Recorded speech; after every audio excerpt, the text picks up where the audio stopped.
more people can say more things to more people than ever in history, and that is still growing enormously. The contemporary internet and the tools that make it up give us an immense opportunity to reorganize almost any aspect of our own lives. So if you can create an encyclopedia with 1 million people who've never met, but the quality is just as good as Britannica, what else could you create? There is this possibility of using these tools to do massive things, which is completely unexplored at the moment. And we can work together in ways that ask a deeper question about the role of government.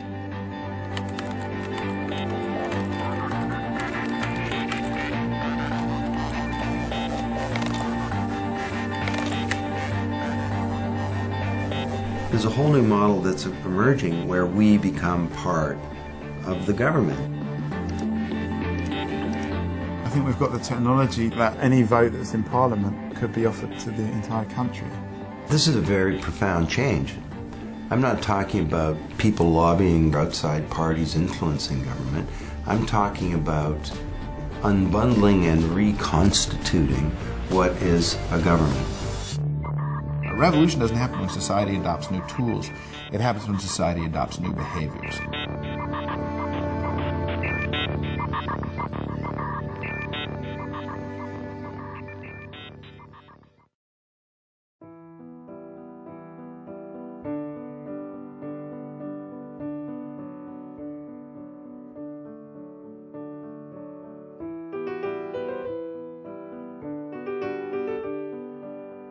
Well, we have a unique combination of technological, demographic, social, and economic forces coming together and creating a perfect storm. Your first category is 6, business and social revolution.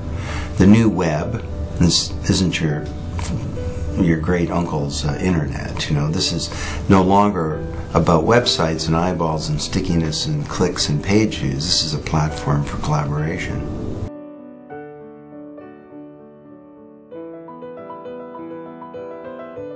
We have a demographic revolution. The children of the post-war generation, the baby boom in the United States, are the first generation to grow up digital. These kids are different. And around the world, this is the biggest generation ever coming into the workforce and into the marketplace and becoming citizens.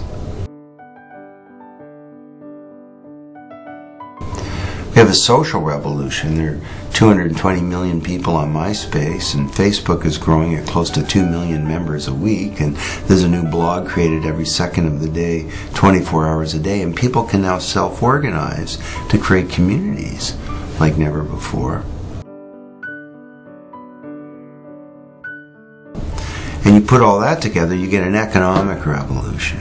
This is no longer about hooking up online or creating a gardening community. This is becoming a new mode of production. And it's beginning to fundamentally change the way that we orchestrate capability in society, the way that we innovate and create goods and services. And the corporation is going through, I think, the biggest change in a century.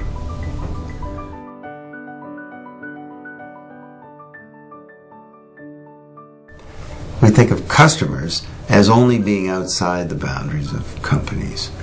The customer is out there. We do market research. We understand our customers. We push products out to them through traditional mass media. Well, now customers can be brought inside a business web or ecosystem where customers can co-innovate value and can co-create value. Another thing that's happening is that customers have greater power. And that power comes from many sources, none more important than transparency. Customers at their fingertips have the most powerful tool ever for finding out what's really going on, for scrutinizing products and services, for informing others, and even for organizing collective responses. So every company is becoming naked. And if you're going to be naked, well, fitness is no longer an option. Or if you're going to be naked, you better be buff, meaning you better have good value, because value is evidence like never before. But you also need to have values as a company. You need to have integrity baked into your bones and your corporate DNA, because if you don't, you'll be unable to build trust. And trust is the sine qua non for this network world.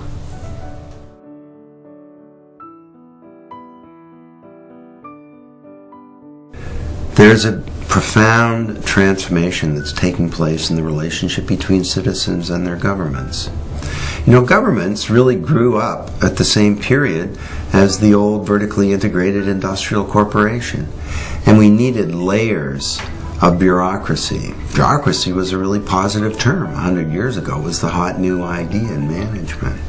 We needed to have accountability and protecting of the public trust and the prevention of patronage and graft and corruption and so on. But now what's happened is we've created these